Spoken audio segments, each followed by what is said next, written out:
시청자 여러분 안녕하십니까, 김정현 애널리스트입니다. 자, 최근에 국내 시장은 정체되고 있습니다. 여전히 해외 시장의 강세보단 상대적으로 부진한 모습을 나타내고 있는데요. 최근에 선진국을 중심으로 여러가지 시장 트렌드가 빠르게 돌아나가고 있다, 이렇게 봐야 될 것 같습니다. 자, 오늘 이러한 트렌드들을 점검해 보고요, 국내 시장의 핫한 종목들, 마지막으로 리포트를 분석해 보도록 하겠습니다.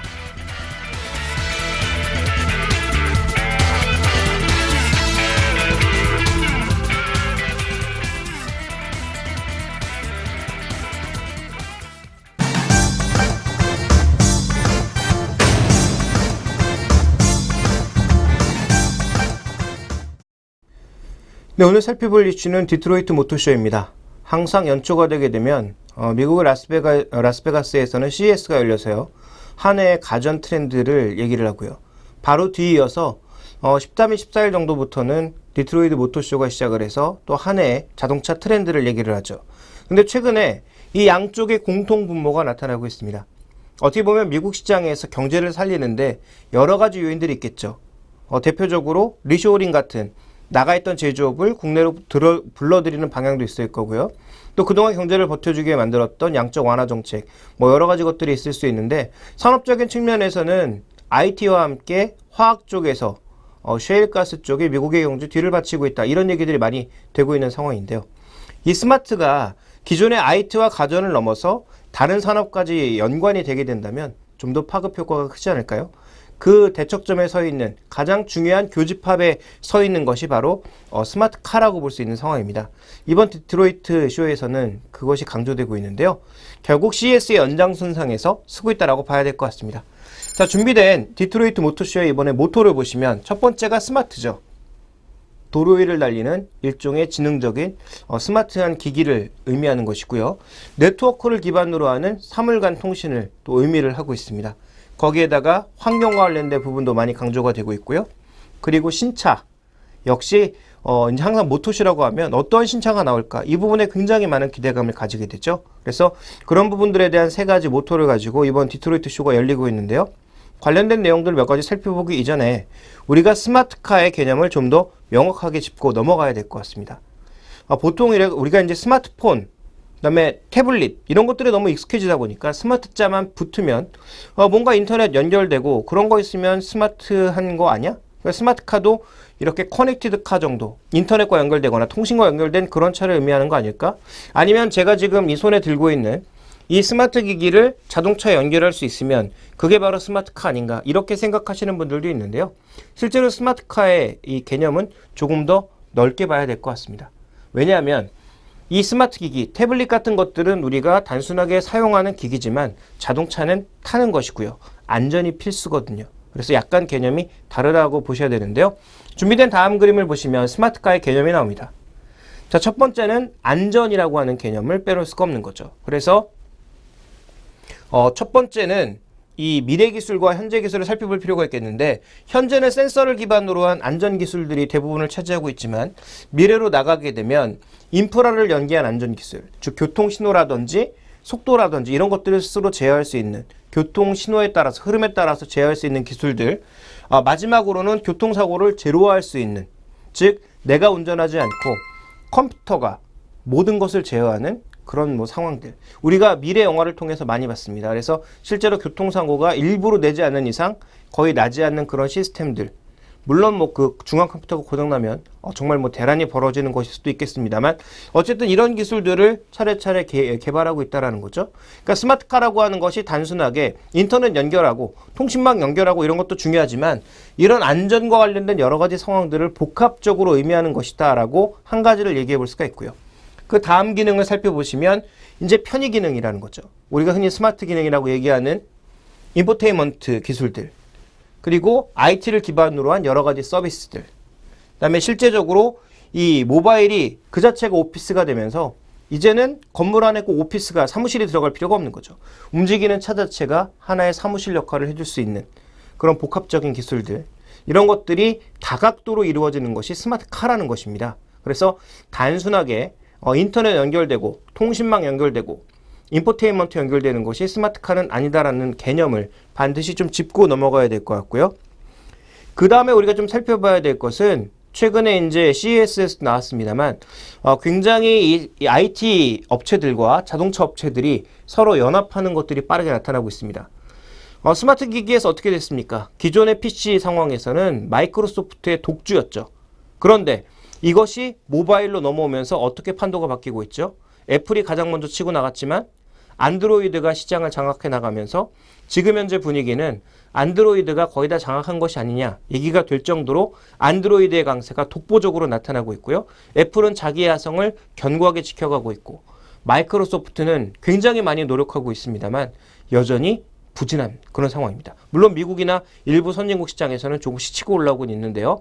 어쨌든 모바일 상복지가 벌어질지 여전히 양강체제로 갈지는 조금 불분명한 상황인데 이러다 보니까 이 모바일 쪽에서 실제로 지금 시장이 요구하는 것은 모바일인데요. 모바일 쪽에서의 강자인 양사, 구글과 애플 쪽에 굉장히 많은 업체들이 달려들고 있습니다. 자, 준비된 그림을 보시면 스마트 기기 제조사인 뭐 삼성이라든지 아니면 뭐 IBM 이런 업체들이 애플과 구글을 중심으로 해서 다각도로 뭉치고 있는데요. 삼성이나 이런 쪽은 어느 쪽이든 다 부품 기술을 제공하기 위해서 노력하고 있다고 봐야 될 것 같고요. 실제로 구글 진영에는 폭스바겐, 현대기아차, 아우디 이런 쪽이 왔다라고 볼 수가 있겠고 애플 진영으로는 고급차들, BMW, 벤츠 같은 회사들이 왔습니다. 그리고 이 실제로 애플과 구글이 앞으로 스마트카에서 하고 싶은 기술을 이뤄내기 위해서는 굉장히 많은 부품들이 필요하겠죠. 그러다 보니까 글로벌 부품사들, 덴소, 델파이, 컴피덴셜 같은 글로벌 부품사들의 움직임들이 또 빠르게 움직이면서 통신망과 연결하기 위한 시스코와의 연계, 또 클라우드와 연결하기 위한 IBM의 솔루션 기술 이런 것들을 서로 연결하기 위한 굉장히 많은 이합 집산들이 벌어지고 있다는 거죠. 그래서 우리가 과거 역사를 되돌려보면 춘추전국 시대에서 진나라, 진시황제로 넘어가는 그 시기에 진나라에 대응하기 위해서 나머지 국가들이 합종연행이라는 것을 했죠. 결국 그때는 대형 공룡에 대응하기 위한 중소업체들의 모임이었는데 지금은 그런 분위기가 아니라 두 개의 공룡을 두고 다른 업체들, 자동차 업체들이 모여서 더 큰 경제의 무언가를 만들기 위해서 노력하고 있다는 점에 주목해 볼 필요가 있을 것 같습니다. 그래서 향후 지금까지 모바일 판도는 안드로이드가 점유율을 가져가고 iOS, 애플은 충성도를 가져가는 양상이었지만 이것이 향후 시장에 한 단계 더 나아갔을 때 어느 방향으로 갈 것인지 굉장히 좀 중요해지는 순간이라고 볼 수가 있습니다. 보시면 주로 대중차 성격의 회사들은 구글을 선택을 했고요. 왜냐하면 개방적이기 때문에. 그리고 주로 이제 고급차 성격의 그런 브랜드들은 애플을 선택했습니다. 그래서 이런 흐름들이 고착화될 것인지 아니면 한쪽이 이겨서 그쪽으로 다 쏠리게 될 것인지 앞으로 또 굉장히 중요하게 우리가 많이 다뤄봐야 될 상황이 아닌가라고 보여집니다. 자, 그렇다면 이렇게 스마트카를 이제 구현하는 데 있어서 필요한 여러 가지 기술들이 있을 텐데요. 그런 것들을 하나둘 살펴보도록 하겠습니다. 첫 번째로 우리가 좀 살펴봐야 될 것은 아까 스마트카의 개념을 말씀드리면서 편의성, 안전 두 가지를 말씀드렸는데요. 먼저 편의성과 관련된 개념을 접근해 보도록 하겠습니다. 자, 준비된 그림을 보시면 자동차에 굉장히 다양한 신호들이 접속이 되고 있습니다. 자, WiMAX LTE 같은 4G라고 하는 4세대 통신망이 일단 접속이 되고요. 그 다음에 지상파 방송, 매체 신호, RFID 같은 무선 신호들, 그리고 스마트 디바이스를 와이파이를 통해서 서로 연결하는 것들. 자, 여기서 한 가지 팁. 우리가 와이파이라고 하면 무선 인터넷을 연결하는 것을 와이파이로 착각하시는 분들이 많은데요.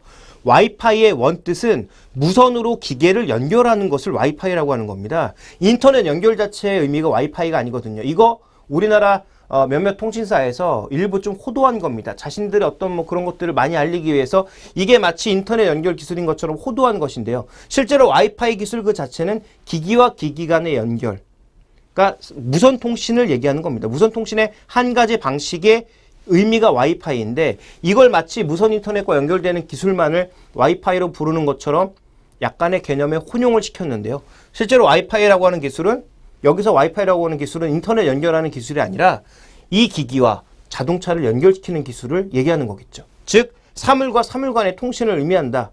사물과 사물 간의 무선 통신을 의미한다라고 보시면 될 것 같고요. 그 다음에 GPS 같은 신호 당연히 있어야 되겠죠. 이미 뭐 이 안에도 들어가 있겠습니다만 어쨌든 이 GPS 신호를 받아서 굉장히 다양한 교통 체계라든지 이런 것들을 또 이해하는 그런 신호가 필요할 것 같고요. 그 그다음에 이 교통망을 또 스스로 움직이기 위해선 중앙 제어하는 전체 중앙 신호 체계를 제어하는 그런 컴퓨터들과의 연계 신호도 필요하다라고 볼 수가 있습니다.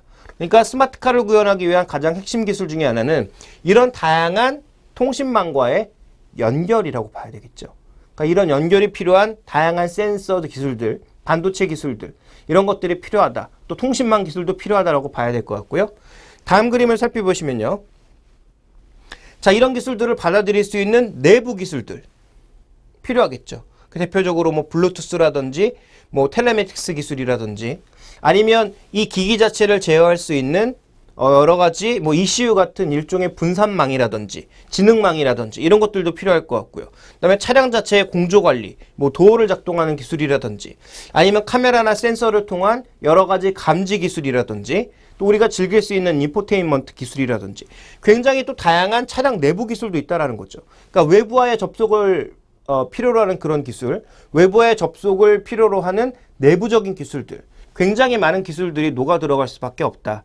그렇다면 자동차라고 하면 이런 스마트 기기를 뛰어넘어서 현재 퍼져 있는 모든 기술들을 하나로 총합하는 일종의 총합체가 될 가능성이 있다는 거죠. 그 총합체는 앞으로 산업의 파이를 더 키울 수 있는 굉장히 중요한 부분이기 때문에 이쪽 기술이 커지면 커질수록 그 나라 경제라든지 아니면 그 나라 이제 구성 기업들의 파이는 점점 커질 수 있는 것이기 때문에 이 장악력을 누가 가져가느냐 앞으로 굉장히 중요할 것 같습니다. 삼성전자도 왜 스마트 가전에 그렇게 목을 매달고 있을까요? 자신들이 가지고 있는 헤게모니가 가전까지 넓어진다면 삼성전자의 영향력도 그만큼 더 커질 수 있고 더 많은 기기를 충성도 높게 팔 수 있기 때문입니다. 이미 스마트 기기에서 그걸 경험했기 때문에 삼성전자도 더 그렇게 나아가려고 하고 있는 거죠. 그러니까 그런 부분에서 스마트카 기술은 앞으로 굉장히 파이가 커질 수 있겠다. 그래서 이제 우리가 흔히 4대 모터쇼라고 얘기하는 뭐 프랑크푸르트, 뭐 디트로이트, 그다음에 뭐 스위스 쪽인가요? 뭐 이런 쪽에 그 자동차 쇼가 열렸을 때 신차 나오는 것도 굉장히 중요했지만 어떤 기술을 달고 스마트카는 어떤 방향으로 흘러나가고 있는지를 살펴보시는 게 좀 더 중요하지 않을까. 저는 이렇게 생각이 되고 있고요. 다음 그림 살펴보겠습니다. 자, 그래서 각각의 나라들은 이런 여러 가지 기술들을 구현하기 위한 규제를 하고 있습니다. 그러니까 어떤 규제를 하고 있느냐? 자, 2014년이죠, 지금. 2014년도까지 여러 가지 안전과 관련된 기술들, 아까까지는 편의와 관련된 기술, 연결과 관련된 기술이었다면 이제부터 안전과 관련된 기술인데요. 그런 안전과 관련된 레이더, 카메라 이런 것들이 유럽에서는 의무 장착돼야 된다는 거죠. 그러니까 과거에는 고급차에 옵션으로 들어가는 그런 내용들이었는데 2014년부터 유럽의 3톤이 넘어가는 트럭들에는 의무 장착이 필요하다는 겁니다. 이제는 무조건 달아야 되는 거죠. 이걸 안 달면 유럽에서 자동차를 탈 수가 없는 거죠. 그리고 뭐 일본도 마찬가지고요. 카메라와 관련돼서 이런 나라들이 여러 나라들이 굉장히 규제들을 심하게 걸고 있습니다. 그러니까 우리나라에서 차를 팔기 위해서 기본적으로 이런 사양들을 달아야 돼라고 요구를 하고 있는 거죠. 이러한 요구는 해가 가면 갈수록 많아지고 있다는 겁니다. 그러니까 어느 정도 시간이 지나게 되면 한 2010년 정도 지나게 되면 최근에 나와 있는 대부분의 기술들은 모두 다 차량에 의무 장착해야 되는 거죠. 지금은 옵션으로 고급차에만 제공하고 있는 그런 기술들, 예를 들어서 차량 이탈 방지 기술들, 그 다음에 뭐 ESC 같은 기술들은 과거에는 고급 차량에 옵션으로나 달아주던 것이었지만 이제는 소형 경차부터 대형차까지 의무적으로 모두 다 달아야 된다는 거죠. 그러니까 이런 기술들이 커질 수 있다는 점에서 우리가 중요한 투자 포인트를 찾아볼 수 있는 것이 아닌가 이렇게 좀 판단해 볼 수 있을 것 같고요. 자, 그 다음에 이제 흐름을 살펴보시게 되면 유럽 쪽의 흐름에서 좀 더 자세히 살펴봤을 때 승객을 보호하고 보행자를 보호하기 위한 기술들, 또 주행 보조에 필요한 여러 가지 기술들이 모두 2014년이나 2014년, 16년에는 의무 장착돼야 된다는 겁니다. 그러니까 자동차에 들어가야 될 신규 적용돼야 될 기술들이 앞으로 점점 많아질 수밖에 없다라는 것을 우리가 주목해야 된다는 거죠. 그렇다면 결론은 나왔네요. 스마트카가 안전과 편의 두 마리 토끼를 잡기 위해서 굉장히 많은 기술들이 필요하다. 그리고 이 편의라고 하는 개념에 있어서의 외부 연결망들을 하기 위해서는 굉장히 많은 준비가 필요하고 국가적인 배려도 필요하다. 안전이라고 하는 것은 굉장히 많은 부품들을 추가적으로 들어가야 된다라는 것이 오늘 어떻게 보면 결론일 것 같습니다. 자, 그렇다면 이와 관련된 산업적인 부분들을 하나하나 좀 점검을 해보도록 하겠는데요. 다음 그림을 살펴보도록 하죠. 현재 기술 수준이 어디까지 와 있는지를 한번 살펴보도록 하겠습니다. 현재는 안전이라고 하는 측면에서 기술적인 복잡도가 높아지고 있는 상황에서 지금은 개별 능동 안전, 그리고 통합 능동 안전. 이게 무슨 차이가 있느냐? 개별 능동 안전이라고 하는 것은 내가 가지고 있는 차의 기술들이 하나하나 제각각 작용을 한다라는 거죠.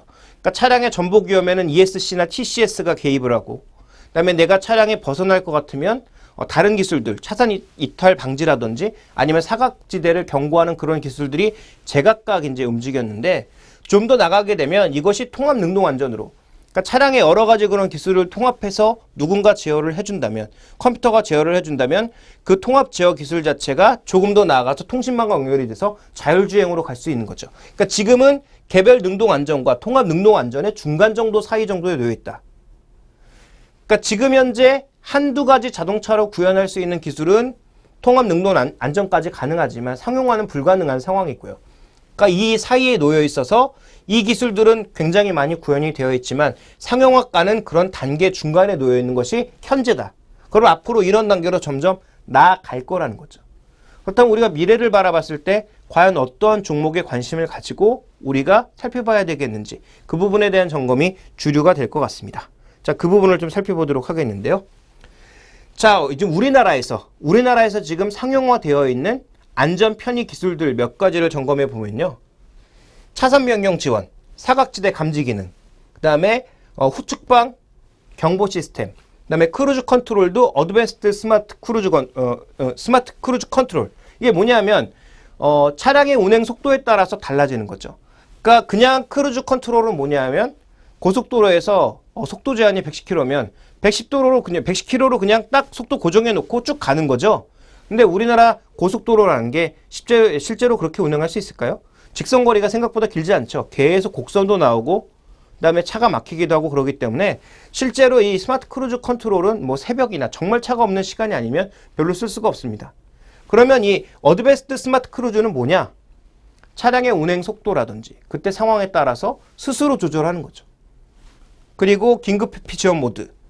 그러니까 예를 들어서 내가 차량에 갑자기 사고가 나서 고속도로 중간에 서버렸다. 그러면 쓰는 그 동시에 뒤에 뭐 깜빡이를 켜준다든지 차가 뭔가 이상이 생겼다라는 것을 알려주는 기술이라든지, 그 다음에 주차 조향보드 시스템, 내가 스스로 핸들을 돌리지 않고도 핸들을 돌아가는 그런 시스템들, 이런 것들은 지금 우리나라에서 다 개발이 되어 있다라는 겁니다.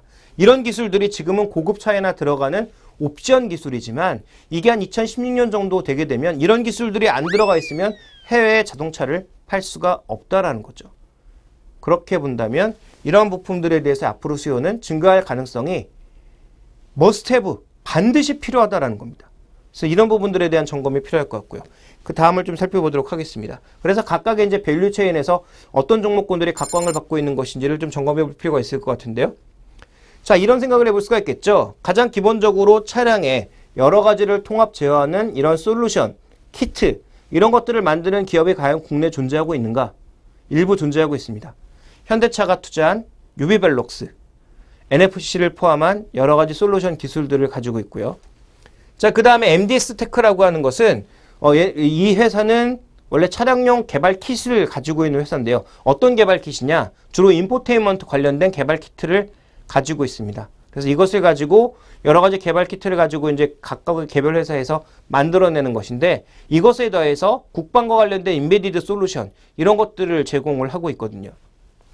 그러니까 최근에 이런 회사들이 인포뱅크나 조금 전에 말씀드렸던 유비벨록스나 이런 회사들이 움직이면서 주가를 강세를 보이고 있는 이유는 스마트카 관련된 종목들이기 때문에 움직이고 있는 것이다. 이렇게 봐야 될 것 같고요. 또 하나 살펴봐야 될 건 외부와 연결할 때 결국은 누가 그것을 연결해 주겠습니까? 통신망을 거치지 않을 수 없다라는 거죠.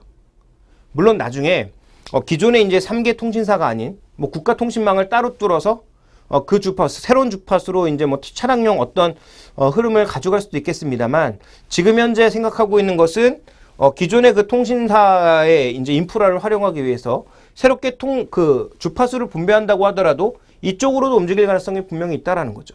그럼 이런 통신사들도 앞으로 수혜를 받을 가능성이 있다라는 거고요.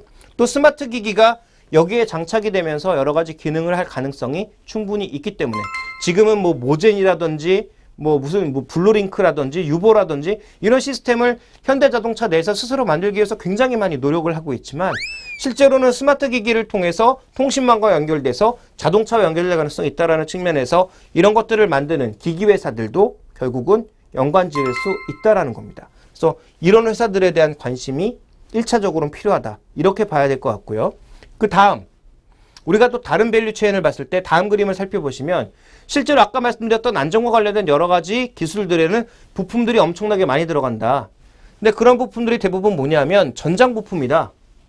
전장 부품이라는 게 뭐냐? 결국은 전자기기, IT기기와 연관돼서 차량을 제어하는 기술을 전장기술이라고 한다. 그럼 그와 관련된 기술의 국내 1인자는 현대모비스와 만도다라는 거죠. 그러니까 이런 종목군들은 장기적인 관점에서 봤을 때 유럽이나 미국, 일본에서 모두 의무장착으로 들어가고 있기 때문에 의무장착과 관련된 기능이라면 이와 관련된 기술들은 늘어나면 늘어날수록 부품의 수요가 증가할 수밖에 없다라는 것이고요.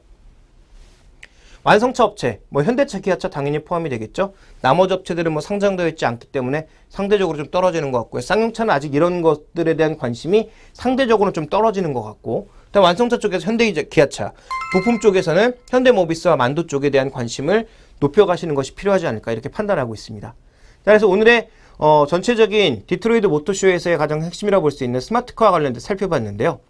핵심은 현대차, 기아차 같은 완성차도 중요하겠지만 완성차, 지금 나타내고 있는 여러 가지 기술들을 합치는 그 과정 속에서 현대기아차는 세계 유수의 자동차보다 좀 떨어질 가능성이 있습니다. 그렇다면 여기에 납품을 하거나 글로벌사로 전장 부품들을 납품할 수 있는 기술을 갖고 있는 부품사들이 조금 더 약진할 가능성이 있다는 것을 염두에 두시면서 가장 선호될 수 있는 것은 자동차 부품, 그 중에서도 전장 부품 쪽에 관심을 많이 가지셔야 될 것 같고요. 그다음에 국내 시장에서 이제 흐름이 커지기 시작한다면 장기적으로는 통신망 트래픽의 증가로 인해서 통신주들에 대한 관심도도 장기적으로는 좀 높여봐야 되지 않을까 이렇게 판단하고 있습니다.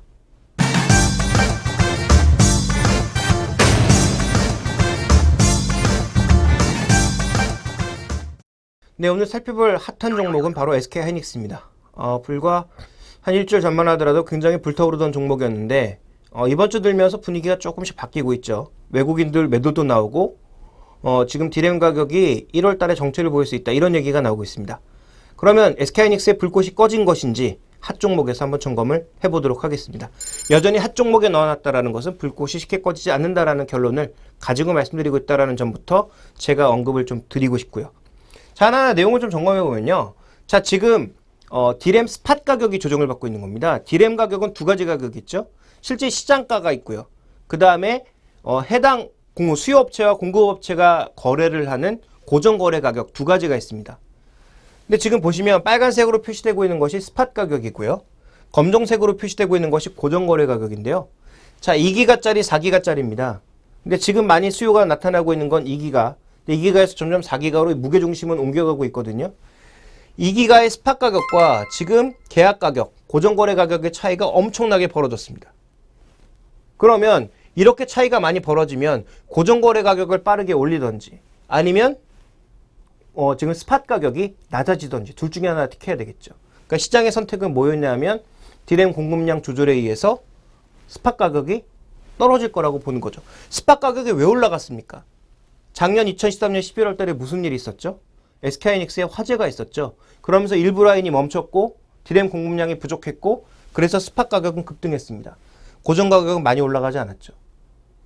그러면 지금 SK하이닉스가 정상화되면서 다시 물품을 공급하고 있습니다. 그러면 단기 급등했던 이 가격은 급격하게 떨어질 수밖에 없는 거죠. 그러면 지금 디램 가격이 떨어진다고 해서 SK하이닉스가 조정을 받는 게 논리적으로는 말이 안 되는 거죠. 왜? 이 올라간 부분은 화재 때문에 올라간 부분이니까 실제로 제자리로 돌아오는 것은 너무도 당연하다라고 봐야 되는 거죠. 그러면 고정거래 가격이 급락할 거냐? 실제로 SK하이닉스가 파는 가격은 이 가격입니다. 이게 떨어지는 건 상관이 없는 거죠. 물론 이게 급격하게 떨어지면 고정거래가도 떨어지니까 영향을 받겠지만 이게 지금 급등한 부분만큼만 떨어지는 것이라면 상대적인 영향은 클 수가 없는 거죠. 다음 그림 살펴보도록 하겠습니다. 자, SK하이닉스의 전망에 있어서 핵심이라고 보여지는데요. 자, 2014년도의 전망이 뭐냐면 적어도 2014년도 1분기에 SK하이닉스의 공급이 다시 늘어나면서 2기가 기준의 DDR3 가격은 떨어질 거다. 그런데 속절없이 떨어지느냐, 떨어지다가 다시 돌아서 오르느냐, 이 부분이 이제 핵심인데요. 지금의 전망은 1분기까지는 조금 떨어지는 듯 하다가 떨어지는 것이 정도껏 떨어지고 다시 올라간다라는 거죠. 그러면 올해도 이제 수익이 굉장히 좋았는데 SK하이닉스, 내년에도 나빠질 이유가 없다라는 거죠. 물론 이 전망이 맞다라는 전제가 필요하겠지만 실제로 지금 각각의 스마트폰 회사, 태블릿 회사, 그리고 아까 조금 전에 설명드렸던 스마트카, 그다음에 뭐 여러 가지 의료 솔루션, 이런 쪽에서 반도체를 점점 더 많이 필요로 하고 있습니다. 그러면 반도체 수요가 쉽게 꺾일까요? 공급은 많이 늘릴 수 있을까요? 공급도 많이 늘릴 수가 없죠. 투자를 해야 늘어나죠. SK하이닉스의 투자도 제한적이고 삼성전자 투자하고 있지만 중국 라인에 투자고요. 그러니까 이런 쪽에 투자만 나타나다 보니까 실제로 공급량의 증가는 제한적인데 수요는 계속 늘어나고 있다는 거죠. 그러면 반도체는 치킨 게임이 끝난 이후에는 공급자 우위의 시장입니다. 수요자 우위의 시장이 아니라는 거죠. 물론 이 대형 수요자 같은 경우에는 어느 정도의 가격 조정 정도는 해주겠지만 실제로 실권을 쥐고 있는 것은 반도체를 공급하는 쪽이다. 여전히 그렇다면 최근에 나타난 SK하이닉스의 조정은 펀더멘탈 우려라기보단 단기 급등에 따른 가격 조정 정도, 일종의 단기 조정 정도로 이해하는 것이 좋지 않을까라고 판단을 하고 있습니다. 그래서 이 2기가 디램 가격의 움직임을 본다면 약간의 조정 정도는 가능하겠다라는 개념으로 이해를 하시면 될 것 같고요. 다음 그림을 살펴보도록 하겠습니다. 장기적으로 지금 디램의 수요 공급을 살펴봤을 때 이 빨간색이 수요고요. 회색이 이제 공급인데 여전히 수요 우위가 이어진다라는 거죠. 조금 전에 드렸던 말씀을 표로 나타낸 것이고요. 다만 2014년 후반기로 넘어가면 넘어갈수록 이 공급 과잉률이 마이너스로 내려간 게 상대적으로는 줄어들 가능성이 있기 때문에 가격의 상승폭은 좀 제한적일 수 있겠습니다만 어쨌든 지금 정도의 수준만 꾸준하게 유지해줘도 SK하이닉스의 이익은 1조 원 이상 꾸준하게 발생할 수 있다는 점에서 우리가 무게를 실어봐야 될 것 같고요. 그 다음 그림 살펴보도록 하겠습니다. 다음 그림 살펴보면 우리가 이제 SK하이닉스를 판단할 때 어떤 판단을 해야 됩니까? SK하이닉스는 한국에다가만 물건을 파는 업체가 아니거든요. 전 세계에 물건을 팔고 있는 업체입니다. 그럼 비교도 한국 업체와 한국 시장과도 비교를 해야 되겠지만 전 세계에 비교할 수 있는 그런 팩터들과도 같이 비교를 해야 된다는 거죠. 그러면 작년 12월부터 올해 1월 중순까지 하이닉스의 움직임이 과연 과도하게 오른 것이냐를 살펴보도록 하겠습니다. 자, 작년 12월부터 살펴보면요. 마이크론은 11% 올랐습니다. 작년 12월부터 한 50일 정도의 구간 동안 11%가 올랐고요. 4기가 현물가는 9%가 올랐습니다. SK하이닉스 2.7% 올랐고요. 나스닥 3% 올랐습니다. 우리나라 시장 3% 내렸습니다.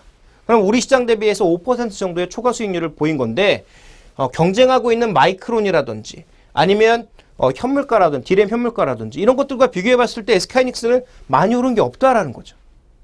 그러니까 SK가 너무 과도하게 올라서 하이닉스 과도하게 올라서 조정을 받는 그럴 만한 이유도 현재는 없다라는 쪽에 무게를 좀 두실 필요가 있을 것 같습니다. 그렇다면 SK하이닉스의 조정이 아주 길게 늘어지거나 크게 갈 가능성이 오기 위해서는 마이크론도 폭락하고 디램 가격도 폭락하고 이런 게 나와야 같이 급락한다라는 거죠. 만약에 반도체 가격 조금 빠지는 듯 하다가 안 빠지고 마이크론 여전히 주가 날아가고 이런 상황이라면 SK하이닉스만 혼자 억울하게 빠질 만한 이유는 상대적으로는 없다. 물론 그런 건 있을 수 있습니다. SK하이닉스가 워낙 주식수가 많고 또 정부의 지분도 아직 남아있는 상황이기 때문에 공공기관이나 은행이나 이런 쪽에서 지분 날린다고 하면 그 지분을 받아가는 과정에서 일시적인 조정은 또 나올 수가 있겠죠. 그렇지만 SK하이닉스에겐 누가 있느냐? 다음 그림에서 나옵니다. 자, 다음 그림 보시면 SK하이닉스가 지금 가장 그래도 강할 수 있는 이유 중에 하나 뭐냐면 바로 모바일 디램 수요가 2014년도에도 가장 강할 것으로 예상되고 있기 때문에 견조하게 버틸 수가 있는 겁니다. 그러니까 2014년도에도 실제로 완제품보다는 부품 중에서 모바일 디램과 낸드 플래시 같은 반도체가 가장 수요가 강할 것으로 예상이 되고 있고요. 그러다 보니까 다음 그림에 살펴보시면 수급 측면에서 다음 그림을 살펴볼까요?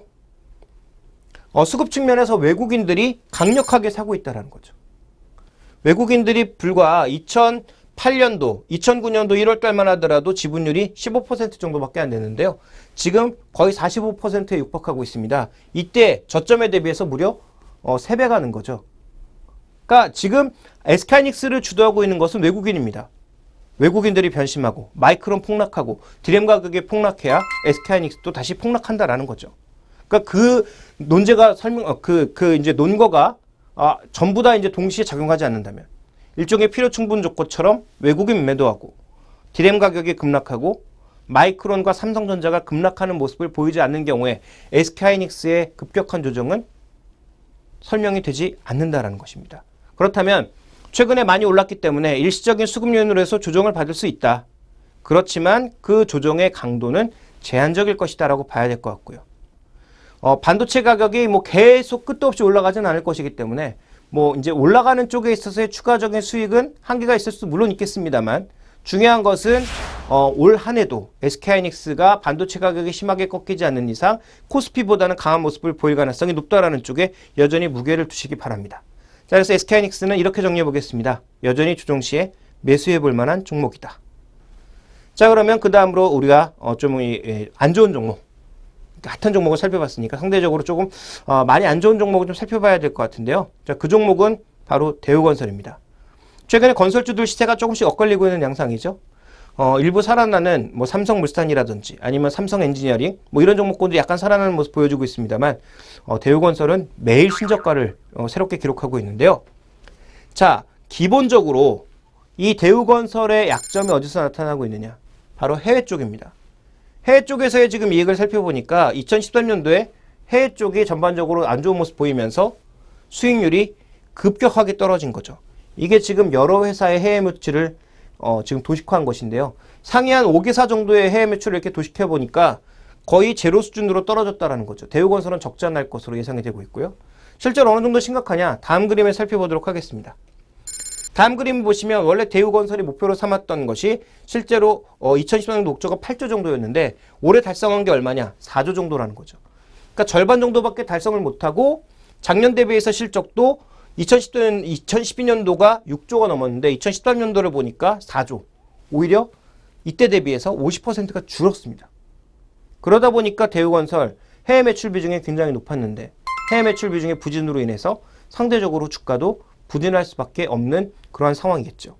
그리고 최근에 또 보시면 어떤 것들이 나타나고 있냐면 굉장히 이제 부정적인 내용들이 많이 나오고 있는데 일회성 비용이 크게 증가한 것이 부담이 되고 있고요. 그 다음에 지금 미착공 PF를 그동안 실적에 반영하지 않았었는데 이번 분기부터 실적에 반영하면서 적자폭이 좀 커질 것으로 예상이 되고 있고 그 다음에 지금 가장 또 문제가 되고 있는 게 뭐냐면 금감원에서 회계 감리를 진행을 하고 있습니다.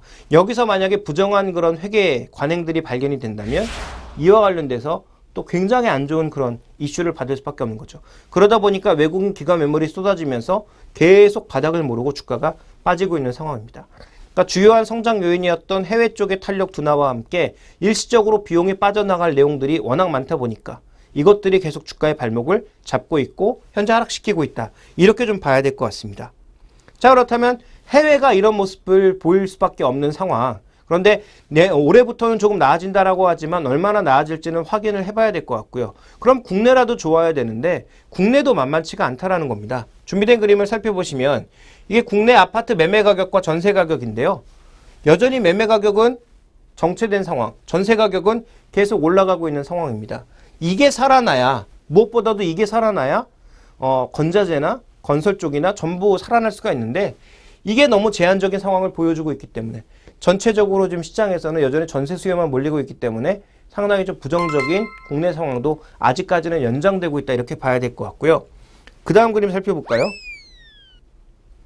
그 다음 그림 살펴보면 이제 대우건설의 가장 본질적인 문제라고 봐야 될 것 같은데 최근에 주가가 굉장히 폭락했음에도 불구하고 현재 밸류에이션이 그렇게 싸지가 않다라는 거죠. 과거의 저점 대비해서 그렇게 싸지가 않다라는 게 가장 큰 또 문제라고 보여집니다. 그리고 또 하나 지금 이렇게 나타나고 있는 문제가 펀더멘탈과 관련된 문제도 있지만 펀더멘탈 이외에 약간은 정치적인, 약간은 또 회계적인 그런 문제가 복합적으로 작용하고 있는 상황이죠. 그러면 여기서의 밸류에이션이 문제가 될까요? 밸류에이션 추정 자체가 어떻게 보면 불가능하다라고 봐야 되지 않을까요? 그래서 제가 보기에 대우건설 같은 경우에 올 상반기 내에 탄력적인 턴어라운드를 보이기가 의외로 쉽지 않을 수도 있다. 이렇게 좀 접근을 하셔야 될 것 같습니다. 그래서 건설업종 내에서도 뭐 종목마다 4분기 실적에 이제 대부분 다 안 좋을 거다라고 예상을 하고 있습니다만 1분기 실적의 개선 여부가 굉장히 중요하고요. 또 해외 시장에서의 선전 여부가 굉장히 중요한데 대우건설은 지금 대주주라고 볼 수 있는 산업은행도 쉽지 않은 국면인데다가 여러 가지 정부의 압박들, 뭐 세무조사라든지 회계감리라든지 과징금이라든지 이런 이슈들에서 벗어나지 못하고 있는 국면이기 때문에 주가는 굉장히 많이 낮아졌습니다만 아직은 살만한 때가 아니다. 그래서 결론적으로 대우건설의 투자 전략을 말씀드리자면 조금 더 비싸게 산다고 하더라도 안정적인 흐름을 보일 때까지 기다리자. 그러면 지금까지 이 주가의 하락을 계속 지켜보셨던 분들은 어떻게 해야 되느냐? 제 생각에는 조금 더 기다리셔야 될 것 같습니다. 의미 있는 반등이 나올 때를 기다려서 그때 반등폭이 미미하다면 그때는 잘라내야 되겠죠. 아무리 아프더라도 계속 안 좋은 종목을 가져갈 수는 없는 거니까 잘라내고 다른 종목으로 교체를 해야 될 것 같고요. 만약에 이제 탄력적인 반등이 나온다면 관심 없으셨던 분들도 조금 시세를 실어볼 필요가 있을 것 같고 기존에 보유하셨던 분들은 약간의 단가를 낮추는 작업을 통해서 추가적인 전략들을 구성하시는 게 좋을 것 같습니다.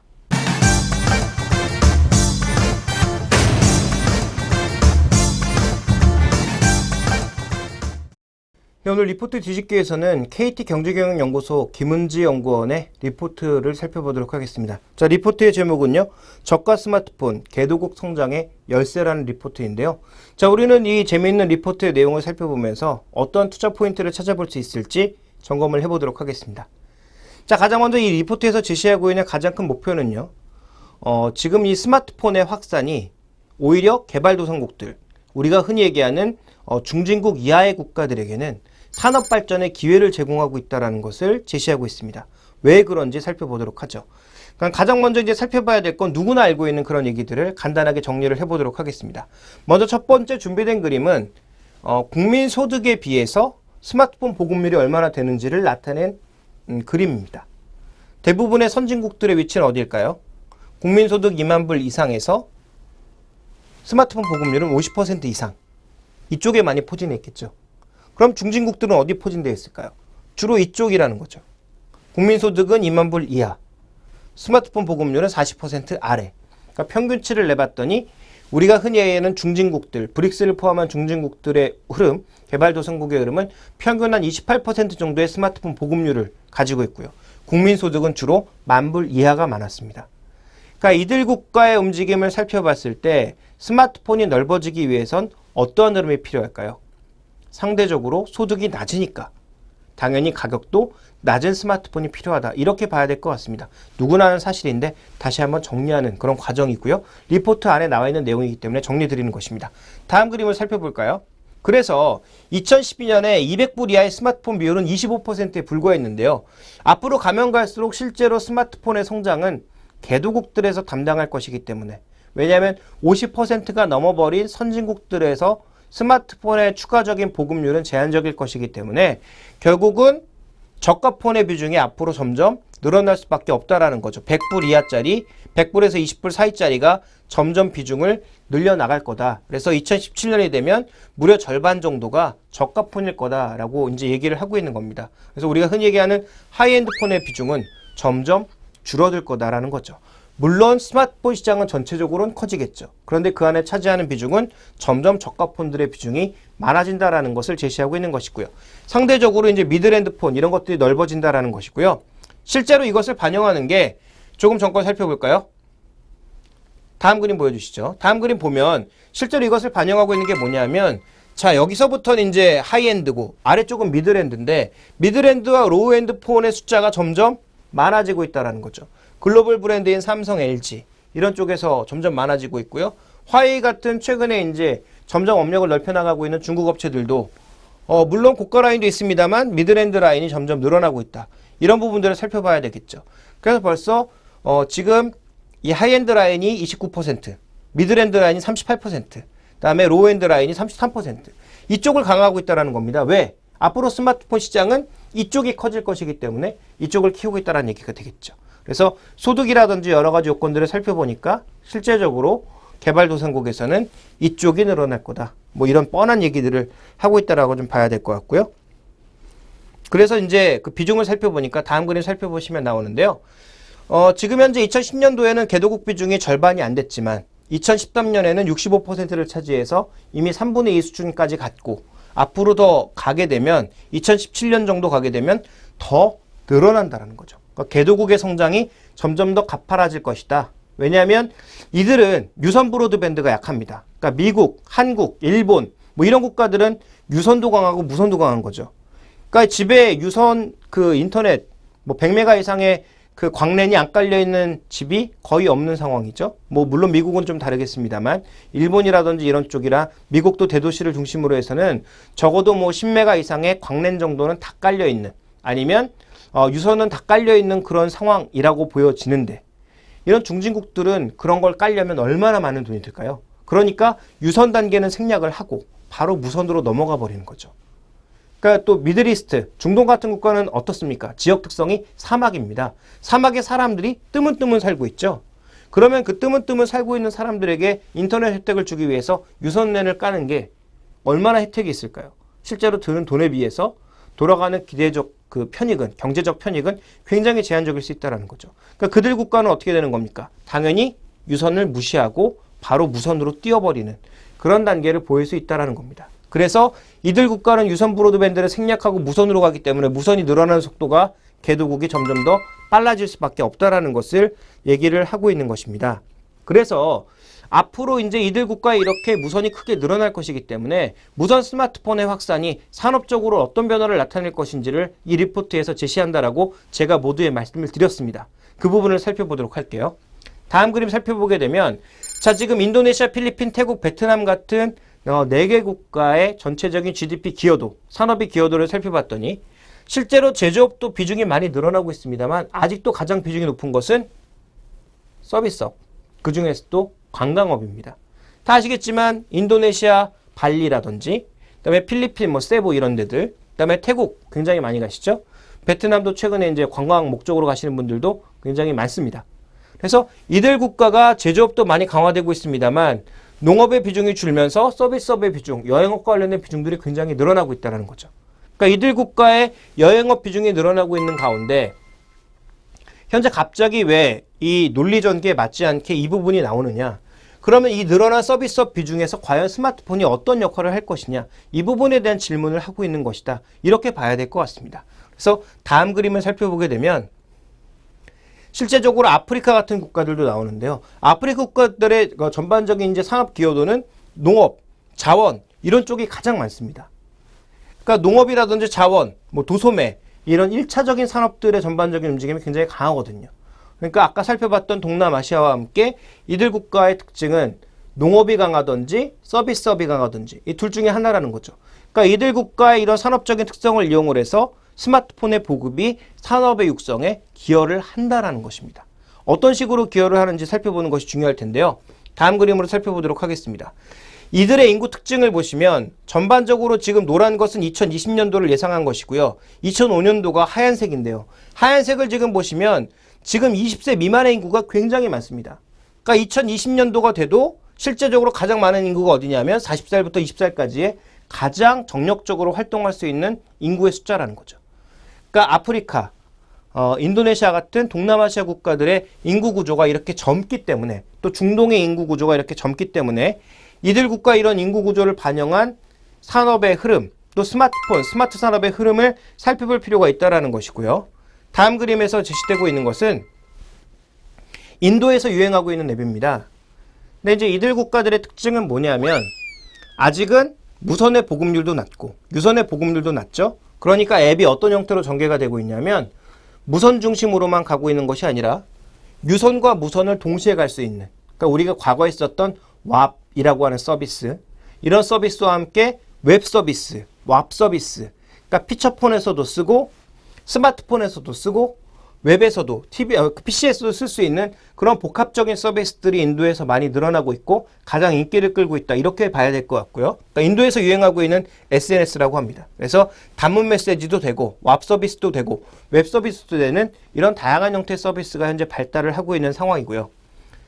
다음 그림 살펴보시면 아까 뭐 인도네시아나 이런 태국 같은 국가들이 서비스업이 주류고 그 서비스업의 대부분은 바로 여행업이다라고 말씀드렸는데 그 여행업에 활용하기 위한 앱들이 다양하게 쏟아져 나오고 있다는 거죠. 그러니까 그 앱들이 나오는 것들이 단순하게 지도 안내해주고 이런 것들 뿐만 아니라 내가 가는 장소에 여러 가지 관광지들을 미리 보여주는 증강현실 앱들 같은 것들이 현재 많이 나오고 있다는 거죠. 그래서 이런 앱들 자체가 그 산업, GDP의 기여도가 높은 산업들에 좀 더 많은 기여를 할 수 있다는 것을 현재 이 리포트에서는 암시를 하고 있는 것이고요. 그 다음 그림을 살펴보게 되면 자, 이게 이제 뮤지션 쉐이크라고 하는 게임입니다. 그런데 이 게임을 왜 갑자기 보여드리냐면 실제로 스마트 산업이 커지면서 이런 게임도 당연히 커지겠죠. 근데 이 산업에서 좀 더 중요한 건 뭐냐면 뒤에 백그라운드 깔리는 뮤직이 주로 팝송이거나 K-팝이라는 거죠. 근데 우리나라와는 달리 우리나라는 멜론이나 아니면 뭐 도시락이나 이런 데서 유통하는 그 음원이 가장 싸게 유통을 할 수 있는 방법이지만 실제로 동남아시아 국가들 쪽에서는 그런 음원 사이트를 통해서 유통하는 것보다 바로 이 게임의 뒤에 백그라운드 뮤직으로 까는 것이 가장 싸게 음원을 유통할 수 있는 유통의 통로입니다. 그러다 보니까 이 게임을 하면서 음악을 듣기 위해서 게임을 하고 게임을 하다 보니까 음악을 듣고 이런 형태로 이제 K-팝의 확산이 일부 나타나고 있다고 봐야 되겠죠. 그래서 실제적으로 콘텐츠 같은 것들이 스마트 시장이 커지면서 이쪽 시장에서 좀 더 강하게 나타날 수 있다는 점도 우리가 살펴볼 필요가 있겠고요. 그 다음에 이제 아프리카 쪽에서는 어떤 기여도를 보일지 살펴볼까요? 다음 그림을 보시면 실제로 이제 농업이라든지 의료라든지 축산업 같은 이런 산업들이 있는데 이 아프리카에서 강한 이 산업들을 육성하기 위해서의 과제가 뭐냐면 아프리카도 땅은 넓은데 인구가 많지 않다 보니까 너무 드문드문 산다라는 거죠. 물론 도시는 그렇지 않겠지만 도시에서 조금만 벗어나도 병원 한 군데만 찾아가려고 해도 뭐 차로 30분을 가야 되는 그런 불편함이 있지 않습니까? 그러다 보니까 이들에게 무선을 주고 필드에서 이 사람들이 여러 가지 필요한 정보들을 바로바로 캐치할 수 있도록 만들어주는 거죠. 예를 들어 이런 겁니다. 내가 예를 들어 어떤 독사에게 물렸는데 어떠한 약을 써야, 약은 있는데 어떤 약을 써야 될지 모르는 거죠. 의사가 없으니까. 그러니까 동네 보건소가 있는데 의사가 없으니까 약을 쓸지 모르는 겁니다. 그러면 내가 어떤 뱀에 물렸는지를 전화로 물어보고 어떤 약을 써야 될지를 의사가 전화로 얘기를 해주던지 아니면 SMS를 보낸다든지 아니면 실제로 영상 통화를 하면서 나의 상처 부위와 내가 물린 뱀과 독의 종류, 써야 될 약의 종류를 서로 통화를 할 수가 있는 거죠. 또 농업 쪽에서는 무엇을 쓸 수 있을까요? 현재 기후가 어떠니까 현재 기후와 그 땅에서는 어떠한 종자를 심는 것이 좋겠다. 최근에 그쪽 지역에 냉해나 아니면 자연재해가 발생할 위험성이 있으니 어떤 것들을 대비하라라는 기상정보라든지 그런 것들을 바로 스마트폰을 통해서 줄 수가 있는 거죠. 그러니까 인터넷의 혜택을 전혀 못 받던 그들에게 단문 메시지, SMS나 아니면 스마트폰의 여러 가지 정보들을 통해서 그들에게 일종의 계속적인 커뮤니케이션을 할 수가 있는 거죠. 그동안은 문명세계에 완전히 떨어져서 자기들 나름대로의 자립으로 살아가고 있었지만 스마트폰 하나를 던져줌으로써 이들에게는 이 산업을 좀 더 효율적으로 발전시킬 수 있는 여러 가지 아이템을 줄 수 있다는 것. 이런 것들이 바로 스마트폰의 보급을 통해서 아프리카나 아니면 동남아시아 쪽의 경제에 좀 더 활성화를 줄 수 있는 여러 가지 여건들이 만들어지고 있다는 것이 바로 이 리포트의 주요 내용이었습니다. 자, 그렇다면 이런 내용들을 바탕으로 해서 우리가 과연 어떠한 것들을 생각해 볼 수 있을까요? 우리 기업들은 과연 여기서 어떠한 기여를 할 수 있을지 이 부분에 대한 고민이 필요할 것 같습니다. 가장 첫 번째로 살펴봐야 될 것은 자, 이들 국가가 가장 떨어지는 기술이 뭘까요? 뭐 여러 가지가 있을 겁니다. 뭐 물론 스마트폰 같은 것도 못 만들어낼 거고요. 주요 제조업도 별로 없는 상황이기 때문에 관련된 뭐 부품도 없을 거고 뭐 통신망도 없을 거고 그럴 겁니다. 그러면 여기에서 뭐 삼성전자나 LG전자 같은 회사들이 가서 저가폰을 푸는 것도 한 가지 방법이 되겠지만 좀 더 중요한 것은 그들 국가에 있는 국가기관 통신망을 연결해서 여러 가지 통신 서비스를 제공해 줄 수 있는 통신 서비스도 굉장히 중요하다는 겁니다. 그렇다면 국내 지금 통신업이 대표적으로 뭐에 빠져 있죠? 저성장에 빠져 있습니다. 그러니까 국내에선 더 이상 성장할 게 없다. 그래서 뭐 새롭게 찾아보고 있는 게 클라우드, 뭐 그다음에 빅데이터 여러 가지를 뭐 찾고 있습니다만 실제로 이것도 그렇게 확실한 뭐 판로를 뚫지 못하고 있는 상황이죠. 그렇다면 이들이 할 수 있는 것은 이제는 해외 진출이라는 겁니다. 그래서 SK텔레콤도 뭐 베트남에도 가고 어디도 가고 새롭게 이제 그쪽 통신사와 연계해서 새로운 서비스를 이전하고 그와 관련된 기술들을 전수해주는 그런 기술들 많이 보여주고 있고요. 최근에 KT 경제경영연구소의 자료를 보시면 아프리카의 ICT 산업과 관련된 자료들이 꾸준하게 올라오고 있습니다. 그 이유가 뭘까요? 결국은 KT가 아프리카에 관심을 가지면서 우리가 갖고 있는 유선 통신망과 그동안 축적된 노하우 기술들을 그쪽으로 이전하거나 전수하거나 그쪽에서 통신망을 이끌어내기 위한 일종의 수순이 아닐까요? 그러니까 그쪽에 계속 리서치를 하고 뭔가를 하고 있는 게 아닐까 이렇게 판단하고 있습니다. 그래서 국내에 정체되어 있는 통신사가 앞으로 매출을 늘리기 위해서는 해외 진출이 답이다. 그렇다면 해외 진출을 통해서 할 수 있는 일은 그쪽 통신사와 연계를 해서 여러 가지 서비스망을 도와준다든지 아니면 아예 거기 가서 실제로 통신망을 깔아준다든지 뭐 그런 부분들이 되겠죠. 그러니까 그런 것들을 이루기 위한 노력을 본다면 장기적으로 봤을 때 통신주들에게도 분명히 해외 진출의 기회가 다가올 경우 긍정적인 모멘텀이 될 가능성이 있다고 봐야 될 것 같고요. 그 다음에 살펴봐야 될 것은 뭐 조금 전에도 우리가 봤습니다만 한류 콘텐츠의 유통 경로가 더 많아진다는 거죠. 그러니까 뭐 TV를 통해서도 보는 사람들이 분명히 많이 있겠습니다만 실제로는 유튜브 영상이라든지 아니면 스마트폰을 통해서 한국의 한류 콘텐츠를 접하는 사람들이 점점 더 많아진다고 봐야 되겠죠. 그러한 관점에서 콘텐츠 종목군들 뭐 SM이나 YG엔터라든지 CJENM이라든지 뭐 SBS 컨텐츠 허브 같은 이런 컨텐츠를 유통하는 기업, 컨텐츠를 생산하는 기업들에 대해서 우리가 여전히 장기적인 관심이 필요하다고 판단하고 있고요. 마지막으로는 저가 스마트폰이 확산되는 과정, 그래서 분명히 언급드렸죠. 삼성전자나 LG전자, 또 거기에 부품을 납품하고 있는 여러 회사들, 이런 회사들에게도 장기적으로 보면 매출의 규모를 키울 수 있는 그런 기회는 충분히 존재하고 있다. 이렇게 봐야 될 것 같습니다.